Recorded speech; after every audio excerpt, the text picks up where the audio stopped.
Welcome back to Char Grad School. Thank you for coming back. I know you didn't have to, but I am so glad you did. I have just been overwhelmed by the amount of love and support you've given me about this series, and I feel so full and so thankful that you are using my experience as a guide for your own, and I've just been really thankful for you. At first it was my gems and to share that when the Lord called me to do that, and now it's this series, and I just couldn't be more thankful. So I appreciate you for watching, and I appreciate you for just supporting and sending that love to me. But today I'm going to be talking about things to consider when prepping for the GRE. So that includes what is the GRE, its cost, study tools, common mistakes when taking the test, and just overall tips that I had to do well and just get into your program when it's time to do that. And so let's get started. So I wrote it down because I didn't want to send you off. So GRE costs $205. There are programs that offer a waiver if you go through a certain number of courses, but the GRE, the ETS website, also has a financing option which allows you to break that $205 payment down into certain like lump sums if it's too much of a chunk to take care of at one time. So $205 is the cost, and again they have financing options on the website, but the test takes up to 4 hours and it's broken up into 3 sections. So you have analytical, quantitative, and verbal. And so your analytical is pretty much your writing aspect, and you'll have 2 writing assignments, 2 writing essays. So the first one, they'll give you a prompt. It's like almost like the ACT, where they give you a prompt. They say, give me an argument based on this. And of course, as any essay, you have to come with your argument, like your thesis part, and then you back it up with supporting claims and things of that nature based on whatever the topic is. But it's pretty much a free write of whatever the topic, whatever the question is going to be. And then your second essay is graded. It's like a critique. So you kind of critique an argument, and that's in the same kind of format of the previous essay, where you present that critique and you give your supplement points. So that part is not graded by a computer, it's graded by a human, and you basically get a score between like 2 and 6 or something like that. I can't really remember, but I know it's like you'll get a graded scale by a human.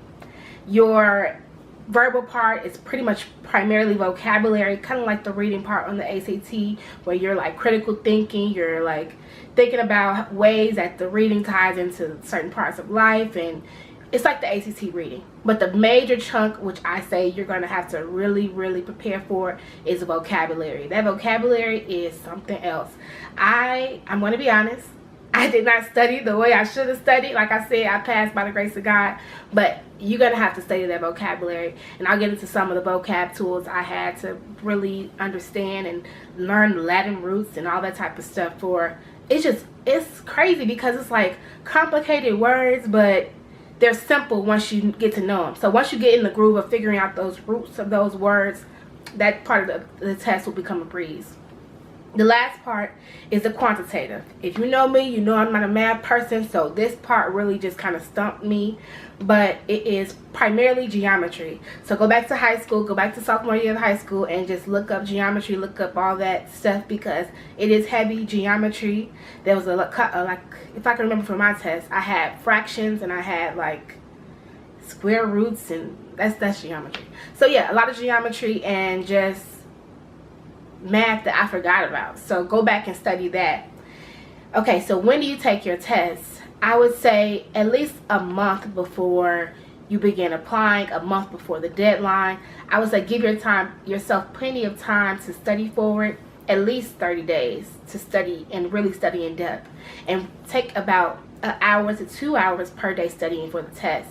And I don't say study for the test itself, like study for the content, but study for the style of the test, study for the format, because a lot of times people aren't test takers, which I really wasn't growing up. And so if I studied for the style of the test, I was able to master it and really focus on what I do well and know that it's going to be well, but really focus on what I don't do well and go back and practice that, because I knew that the format would be a certain way.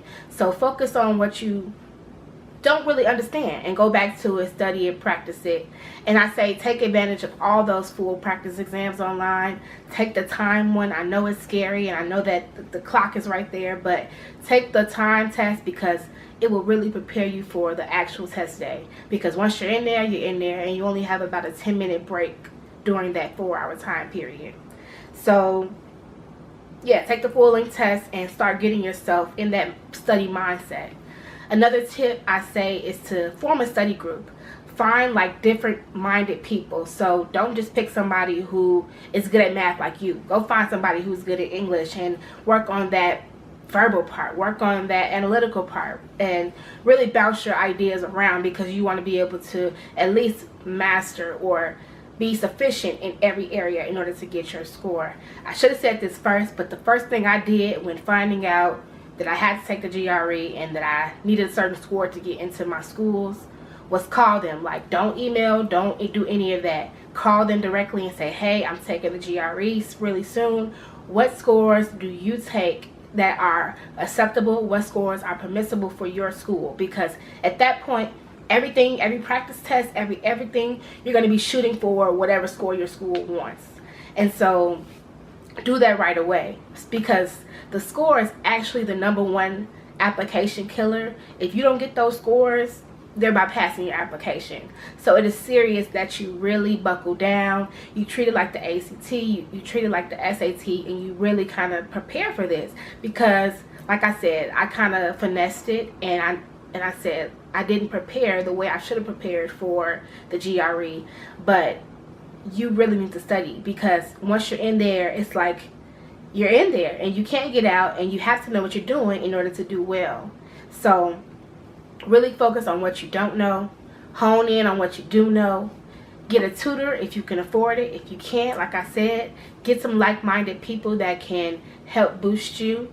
And again, there's tons and tons and tons of study tips and study groups online. I'll give you the ones I use. So I use magoosh.com. They have a lot of practice tests and practice exams. Go to ets.org. They have a whole bunch of practice exams, and one that's timed, and I practice that one a lot too, the time exam on the actual ETS website. Kaplan also has a lot of great resources for GRE prep, and I use them as well. Another tip that nobody told me about was apps on your phone. So go to your app store and download Magoosh. I wrote them down. Give me a second. Download flashcards. The GRE Veracity, it's called Varsity Tutors. It's called GRE Prep and Practice.